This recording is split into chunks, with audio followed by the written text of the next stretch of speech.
Salve, salve pessoal, bom dia, começando mais uma live sobre o livro Relentless, a nossa live número 38, né? É já a nossa segunda temporada de lives, as 25 primeiras foram sobre o livro This is Marketing, quem está acompanhando há mais tempo já sabe, e a nossa segunda temporada começou com Relentless e já estamos chegando no fim, né? Nesse livro aqui, feito pelo Tim Grover. Quem não sabe,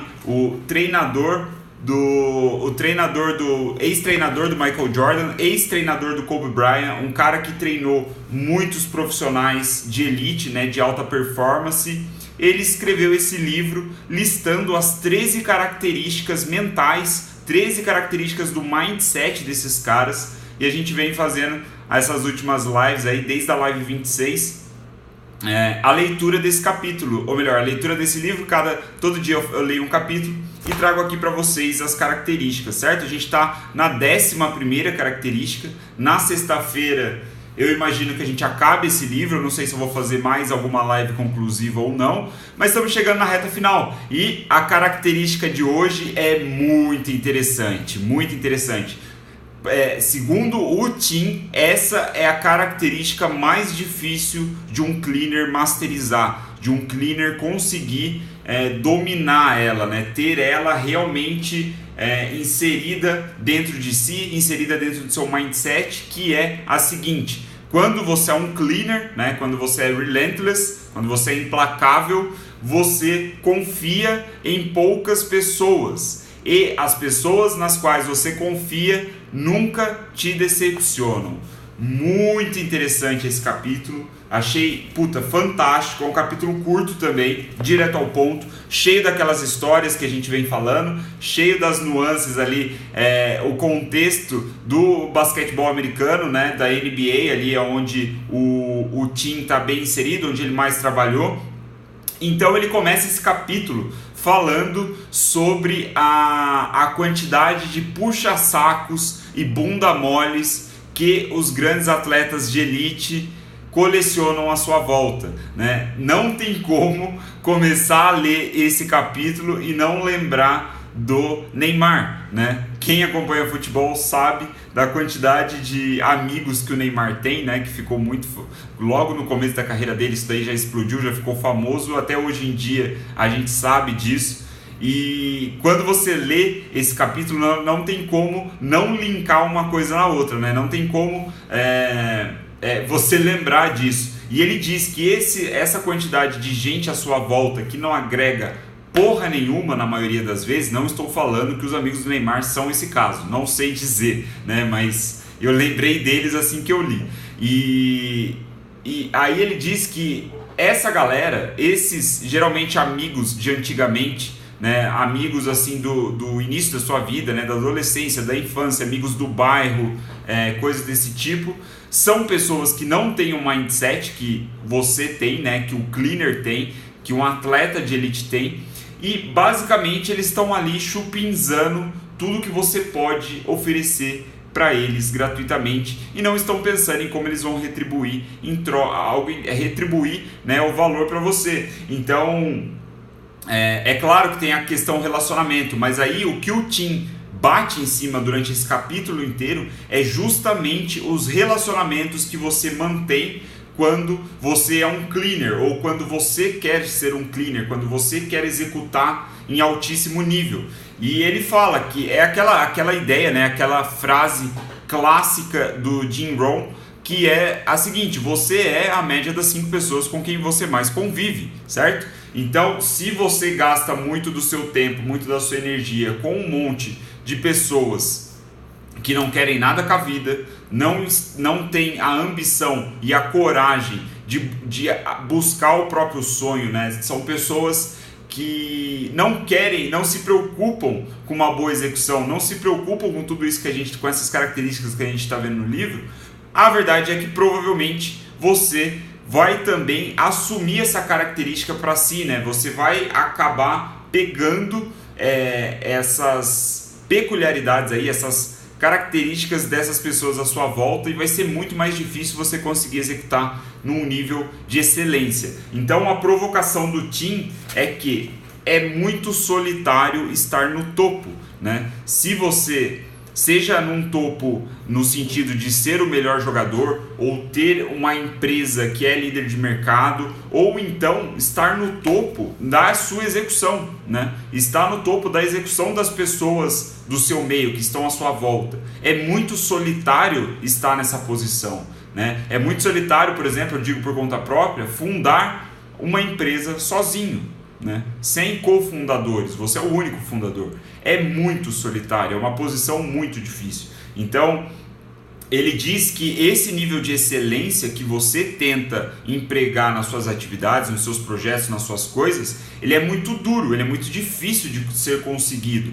Por isso, as pessoas à sua volta geralmente não têm esse conceito. E ele fala isso que, cara, mesmo em equipes da NBA, né, equipes assim de suporte, por exemplo, fisioterapeuta, os coaches, os gerentes, os nutricionistas, enfim, massagista, todas essas equipes de suporte, eles não têm um mindset vencedor ali que o atleta de elite quer ter ou busca ter para executar no altíssimo nível. Então o que ele fala, né, que como cleaner, você precisa confiar nos seus instintos para tomada de decisão, né, como a gente falou, e também você precisa aguçar os seus instintos para você escolher quem vão ser as pessoas ao seu redor, né? Se você confia nas pessoas, porque como ele disse, né, como dá nome ao capítulo, você confia em poucas pessoas.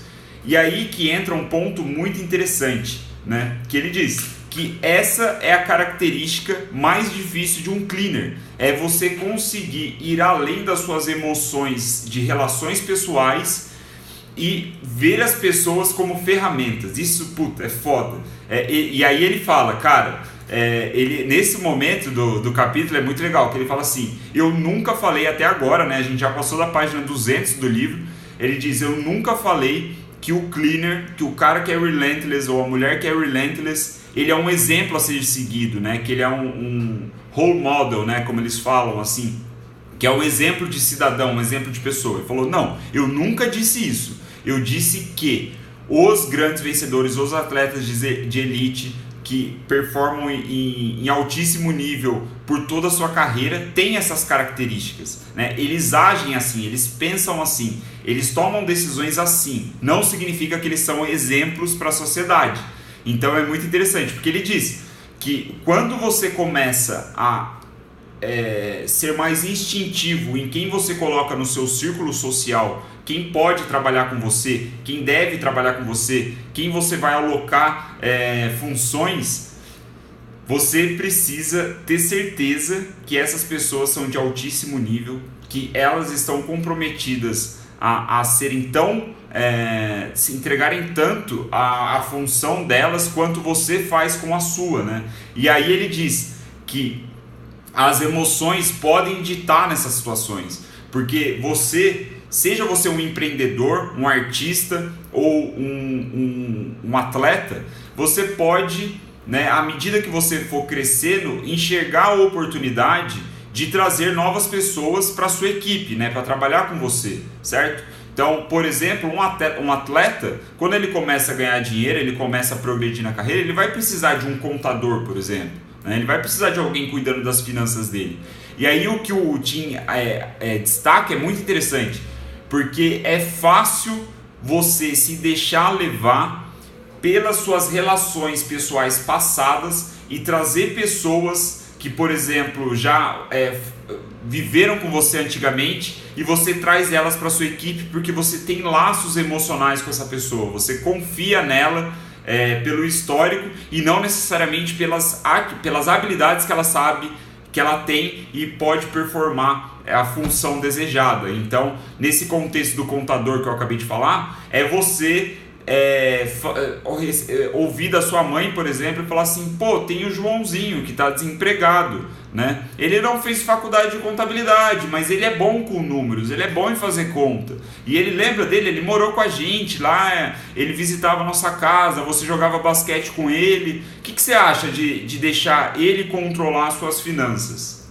E aí é que mora o problema, né? E aí também que a gente pode, né, extrapolar esse exemplo para outros casos, como seus amigos, né, como pessoas que você confia e são leais a você, mas não necessariamente têm todas as outras características de um profissional excelente, né? Como a gente vem falando ao longo do capítulo. Então essa reflexão é muito interessante. Ele fala que é muito difícil para um cleaner conseguir isso, que os cleaners de verdade enxergam as pessoas como ferramentas, né? Pode soar frio, pode soar agressivo, pode soar babaca, mas eu acho que é a intenção do Tim. Ele diz que os grandes cleaners, ou até mesmo os grandes gestores, empreendedores, veem as pessoas como o melhor que elas podem exercer, né? A melhor atividade que elas podem fazer. E a partir disso, ele coloca essas pessoas aonde elas devem encaixar naquele contexto, seja numa empresa, seja numa equipe de suporte a um atleta, seja de uma equipe ajudando um artista a vender mais a sua arte, sei lá, seja lá o que for. Enxergar as pessoas como ferramentas e colocar as ferramentas nos devidos lugares, né? E ele até fala, né, que é uma analogia bem interessante. Uma faca, ela pode ser usada para matar uma pessoa nas mãos de determinadas, né, uma ferramenta que pode ser usada para matar pessoas, como também pode ser uma ferramenta usada para salvar vidas numa cirurgia, né, um bisturi aí. Então, vamos dizer assim. Então, saber usar as ferramentas certas é parte essencial nessa característica do cleaner. Então, é basicamente isso, né, o que eu separei aí dos pontos chaves desse capítulo. Ele diz que o cooler ele tem medo da verdade porque não consegue lidar com ela. O closer ele procura pela verdade e se decepciona quando a verdade não está a seu favor, né? E o cleaner, ele sabe quando você está mentindo, espera a verdade aparecer e seja ela qual for, ele lida com a verdade da melhor forma possível. Então, um ponto que é a linha central, vamos dizer assim, a coluna vertebral de todo o capítulo, de toda a linha argumentativa dessa característica, é a verdade. Ele fala constantemente que o cleaner, ele fala a verdade na cara das pessoas sem se importar com o que ela vai pensar, como ela vai reagir, como ele vai ser visto. Ele fala a verdade porque a verdade deve ser dita, né? E além disso, ele diz que se você quer se relacionar com cleaners, com empreendedores, empresários, políticos, artistas, atletas de elite, cleaners, você precisa falar a verdade. É assim que você vai ser respeitado, é assim que você vai ganhar a confiança desses caras. Por quê? Porque em torno deles, pelo status que eles conseguiram, tem um monte de puxa-saco, um monte de bunda mole falando o que os cleaners querem ouvir, né? Afagando o ego desses caras. E quando você olha no olho dele e fala a verdade, sem se preocupar se o cara vai reagir bem ou mal, você causa exatamente um efeito positivo dentro do cleaner, porque o cleaner é um cara que se preocupa com a verdade e sabe lidar com ela, né? Ele sabe que a verdade, a realidade é a variável importante aí que mexe com tudo, né? Que não adianta você ignorar a verdade ou ignorar a realidade e tentar ficar dentro do seu casulo. Então, o ponto é esse, né? É falar a verdade, ser sincero, ser transparente, falar o que você tem na sua cabeça, não ficar escondendo, falar o que os outros querem ouvir, né? Então, pode ser duro, pode ser difícil, mas esse é o papel de um cleaner. Pode ser utilizado em projetos especiais ou em projetos ideal multitarefas, entre projetos que é ideal, eu imagino. Sim, né? Eu acho que isso se aplica a todos os cenários, né? Porque são características universais que o Tim traz. Então acho que o ponto central, existem pessoas, né, que são canivete suíço. Eu acho que é nessa perspectiva multidisciplinar que a Mayra perguntou. Sim, existem pessoas que são canivete suíço. E essa é uma característica dela. Essa é a característica da ferramenta. Ela consegue performar, né, com eficiência em várias funções. Então cabe você perceber qual é a demanda que você tem no projeto que exige um canivete suíço. né? Que exige a pessoa que de repente ela consegue gerenciar bem uma equipe e além disso, sei lá, responder, fazer suporte do cliente, né? Não sei, chutando aqui, eu não sei se esse é o seu contexto, mas ser canivete suíço, ser multitarefa é uma característica das pessoas. Então, mas tem pessoas que são só uma chave de fenda, né? Só sabe apertar parafuso. Então você precisa perceber isso. Eu não sei se eu respondi, mas é a forma como eu vejo que o Tim quer falar nesse contexto de montar suas equipes, mas mais até do que a função que a pessoa consegue desempenhar é o mindset dela, né? Se ela está preocupada em ser melhor a cada dia, se ela está preocupada com o resultado final que a equipe está perseguindo e não necessariamente com o próprio bem ou com afagar o ego do líder, né? Bom, é isso, pessoal. Finalizamos a nossa live número 38.